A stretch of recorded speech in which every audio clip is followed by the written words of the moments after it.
Quarta interpretação. A quarta interpretação é semelhante à terceira, mas com uma diferença que explica claramente quem é esse misterioso cavaleiro. Porque esse cavaleiro é Jesus glorificado e o cavalo branco é o evangelho do reino de Deus avançando. E para explicar melhor definitivamente sobre o arco em sua mão, preciso abrir mais um tópico que irá mostrar de forma simples e direta, com respaldo bíblico, quem definitivamente é esse cavaleiro. O verdadeiro significado do cavaleiro do cavalo branco. Então vamos recapitular.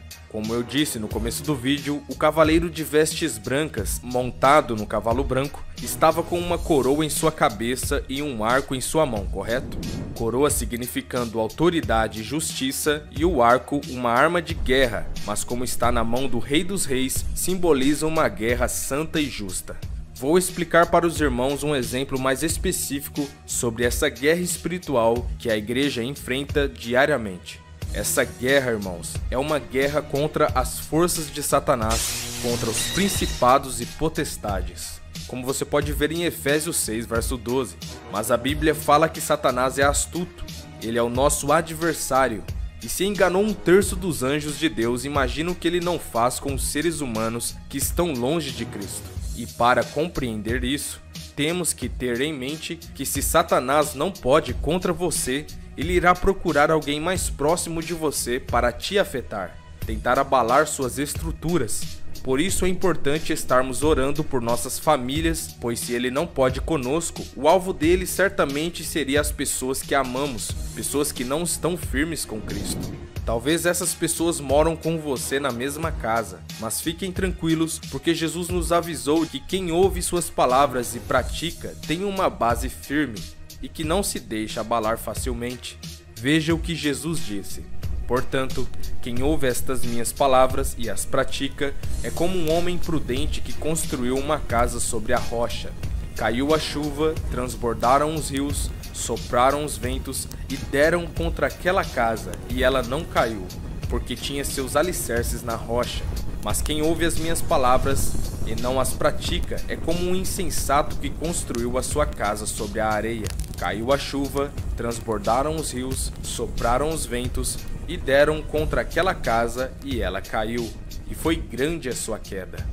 Lembra que nos vídeos anteriores aqui da série do Apocalipse, eu citei sobre o significado de vento? Não é difícil de compreender que isso se trata das provações que enfrentamos todos os dias. E quando aqui fala de casa, simboliza claramente nós mesmos, ou melhor, a nossa mente. A Bíblia fala em 1 Coríntios capítulo 6, verso 19, que somos templo do Espírito Santo de Deus, mas se desviarmos do caminho, viramos casa de demônios. Então, em resumo, esse arco na mão do cavaleiro nos remete uma ideia de poder que o Evangelho tem, que é adquirido pela autoridade que o Senhor Jesus nos deu, por intermédio do selo do Espírito Santo. Já dá para imaginar que com essas flechas desse arco podemos desatar os laços de Satanás. E sim, irmãos, podemos fazer isso. Com essa autoridade podemos impedir os planos do diabo. Foi o próprio Jesus que nos disse que faremos coisas até maiores do que ele mesmo fez.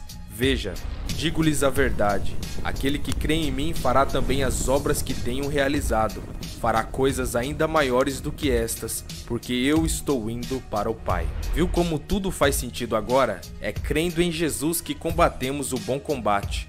O apóstolo Paulo foi um exemplo disso também, pois antes de morrer ele escreveu: combati o bom combate, terminei a corrida, guardei a fé. Agora me está reservada a coroa da justiça, que o Senhor, justo juiz, me dará naquele dia.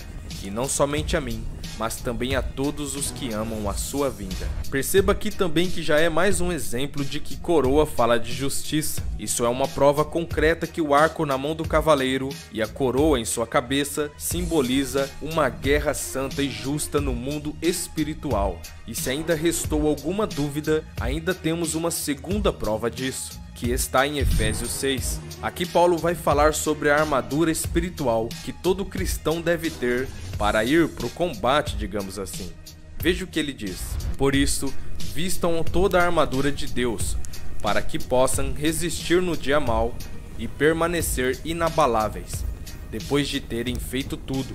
Assim mantenham-se firmes, cingindo-se com o cinto da verdade, vestindo a couraça da justiça e tendo os pés calçados com a prontidão do evangelho da paz. Além disso, usem o escudo da fé, com o qual vocês poderão apagar todas as setas inflamadas do maligno.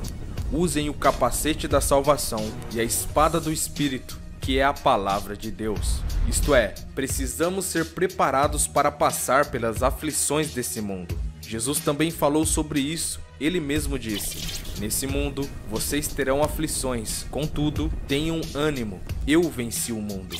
Então, ao analisar bem estes textos, chegamos em uma conclusão óbvia, que o cavaleiro que está montado no cavalo branco é Jesus glorificado, e o cavalo branco é o evangelho de Jesus que segue avançando, vencendo, de modo que não pode ser parado. Jesus mesmo nos deu essa ordem em Marcos capítulo 16, verso 15. Ide por todo o mundo, pregai o evangelho a toda criatura. Se Jesus disse isso, quem poderá impedir, irmãos? Isso significa que por mais que tentassem calar os mártires, jamais o evangelho morreria, pois foi Jesus que disse: e este evangelho do reino será pregado em todo o mundo habitado. Irmãos, para mim faz muito mais sentido ver dessa forma, porque os 4 cavaleiros em seus cavalos representam acontecimentos no mundo todo.